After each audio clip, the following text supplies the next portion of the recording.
Hey there. In this episode, I want to talk about stress, good or bad. Sharon Horne-Ellstrom here, but you can call me Pajama Grandma. In case you haven't met yet, go and put hashtag pajama in the comments below. So it's the first time you're being exposed to the Pajama Grandma. Stress. Why am I thinking about stress? Well, why do any of us ever think about stress? Because we're surrounded in this ever-changing, ever faster moving environment called life, and a world. The world around us is ever-changing, and that can create stress in our lives. Now, do you think stress is good or bad? How do you feel about stress?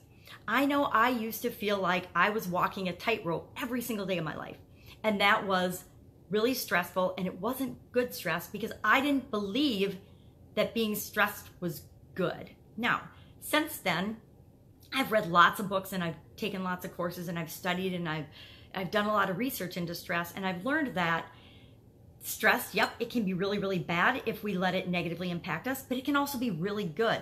And if we look at stressful situations as an opportunity to grow and learn and experience new things and ask ourselves, what can I learn from this? How can this help me grow? How can I be better at handling this? We're always going to get a better outcome than if we face it with feelings of dread or frustration or overwhelm. So now, in situations where I used to feel stressed out and freak out and be all worried and full of doubt and fear, now I get excited and I get curious and I'm like, what can I learn about this process? Because this is a different process than I've ever been involved in. What can I learn from this situation?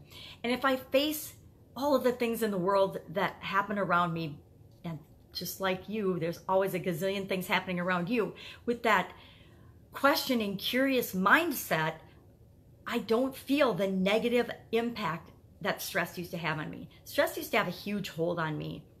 10 years ago, I was a very different person, and stress could really hurt me. It would really slow me down and cause me to second guess my decisions. But now I look at every situation and I realize that my only job in anything is to control how I react to it.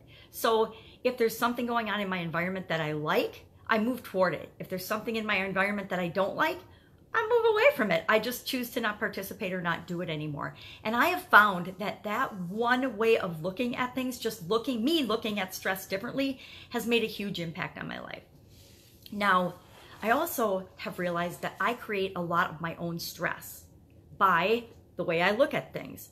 I just recently discovered that I'm huge on challenges. I'm either doing a challenge for other people and with other people, or I'm involved in other people's challenges. And this week alone, I joined 2 more challenges. And I don't know why, because I didn't need 2 more challenges. I've got the Women's Summit coming up and I'm working on that big project.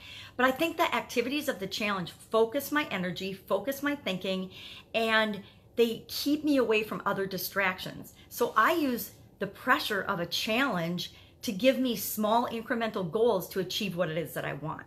I use the pressure of a challenge to focus my energy and get me the results that I want faster.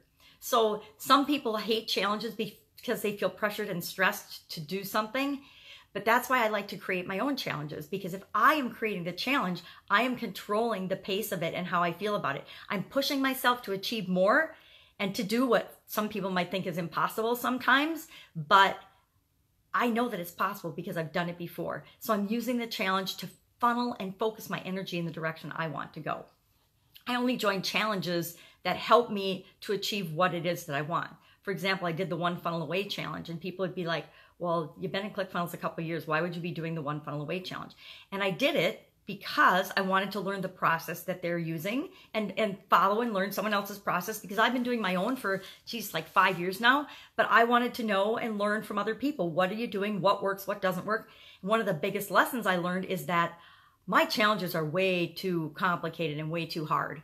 And that's because I set them up for myself and bring other people along. And as I'm setting them up for other people, I need to remember that everybody doesn't think the way I do. Everybody doesn't work the same pace I do. Everybody can't accomplish in a day the same thing I can. Now, there's people that work circles around me. Don't get me wrong. A lot of people that work circles around me.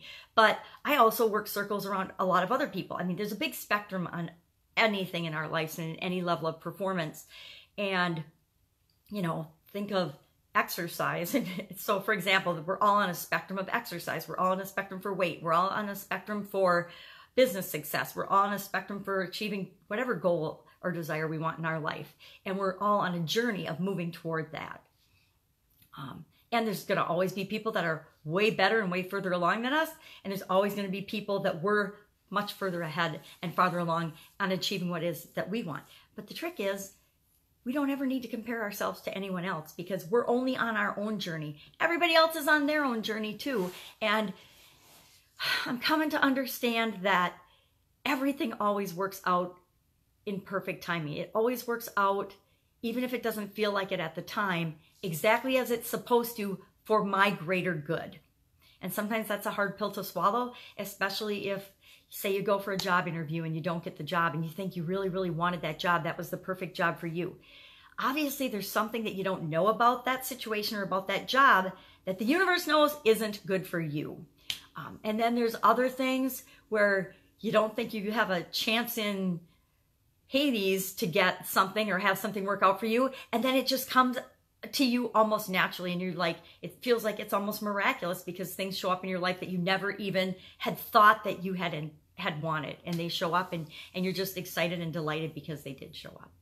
So today, day 332, I believe. Nope, 319. What am I thinking? Day 319. I'm hurrying along my experience and my journey of transitioning from offline to online businesses. Day 319 is all about stress. Eustress, which is the positive form of stress, and de-stress. If I'm de-stressed, I'm feeling tense in my body. I got that little backache. I might have feelings in my chest, or my heart might be beating really fast, or my hands might be sweaty, or I might be super thirsty, whatever. However, de-stress, negative stress shows up in your life, you know what that is. And I'm going to say it's important that you identify that. It's important that you understand the warning signs of stress for you.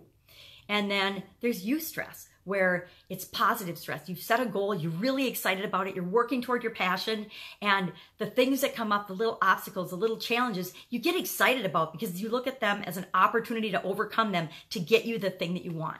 So you're working toward a new car, you want a new car or a new house, and you're doing things and putting things in place to make it possible for you to achieve and get that result, that new car, that new house.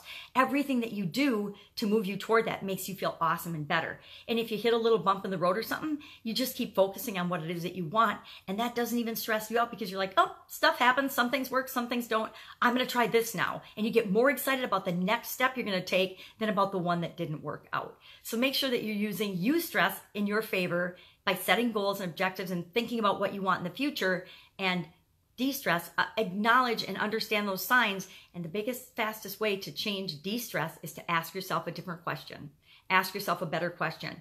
You know, is this real, the feeling that I'm feeling of stress, or is it something that I can change by changing the way I'm thinking about this particular situation?